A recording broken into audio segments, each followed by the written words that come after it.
Yes, mga kapamilya, ngayon nga ay nandito ako sa loob ng jeep kung saan meron tayong makakapanayam na isang estudyante ng Fort Bonifacio High School.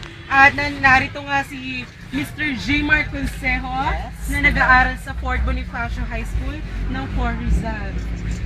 Sir, good morning sir. Gaano nyo po pinagandaan ang 33rd Milo Marathon? Actually, nag-prepare ako ng as in bonggang-bonggang. Hindi ako natulog.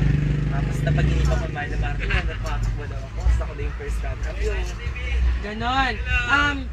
Meron po bang malaking pagbabago na nangyari sa Milo Marathon? Yes, malaki yung pagbabago sa akin. Kasi una natuto akong tumakbo.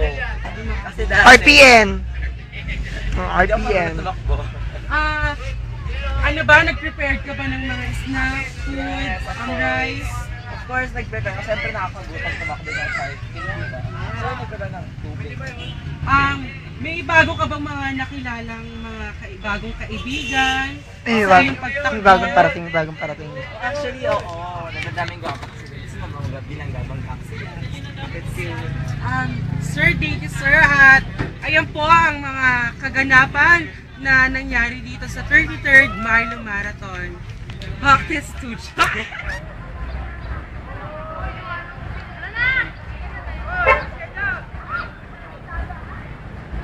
Gusto mo na, Mr. na. Ano yan? For what? Yes, mga kapamilya, nandito nga tayo ngayon sa likod ng PLDT Payphone, bahagi na ng buhay. At ngayon nga ay may makakasama tayong third year student na si Marlon Ibanez. Good morning, sir! Sir, gaano niyo po ba pinaghandaan ang ganitong klaseng marathon? Actually, hindi ko naman masyadong pinag-aandaan ko kasi every year naman may ganito, di ba? Yes, oo nga, every year nga may ganito. At 33rd National Year. Ngayon nga ay kakatapos na nila Marlon Ibanez sa pagtakbo sa Milo Marathon. Sir, may bago ka ba nakilalang mga bagong kaibigan sa iyong Actually, wala nga eh. Bakit? Kung sino-sino lang kasamahan ko, yun lang. Bago ka umalis, kasama mo. Actually ako, si Jacob, si Moni, si Melamina, si Iza, si Adriano, Edward, at marami pang iba. Nag-over the backod ba kayo or talagang nagsipag kayo sa pagtakbo? Actually, una, nag-ano kami tapusin.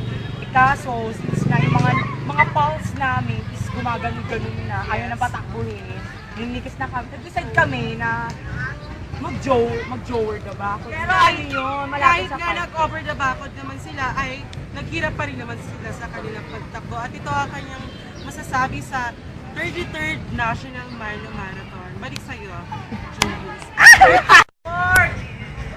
Ano ba interview yan? Para sa Magandang araw mga kapamilya, nandito nga tayo ngayon sa likuran ng Philippine National Bank. At ngayon, kung kanina ay dalawang lalaki ang ating na-interview, ngayon naman isang babae. Ma'am! Sundan mo ako. Ma'am! Good morning, ma'am. Gaano niyo po ba pinagandaan ang ganitong, wait lang! Ang ganitong marathon? first of all, what's marathon is? Marathon! Like, running! Running what? What do you think, what do you think, the effect? Yeah. The effect of global warming. Gaano ba kahanda ang iyong sarili sa pagtakbo dito sa National Milo Marathon? Naman yung boyfriend niya.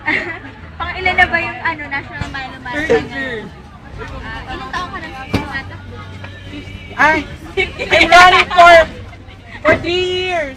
3 years? Yes. Ano ba? What do you think? Ay, parang ba't is ako the ba't sa kanya benefit? pupunta? Siya yung nag-report eh. Uy, wag na ako! Ganda ko naman Oh, yun! Mga kapamilya, makakausap po natin ang kauna-una ang nakatapos sa finish line dito sa loob ng jeep. Walang iba kundi si Mr. Ramiel Villafranca.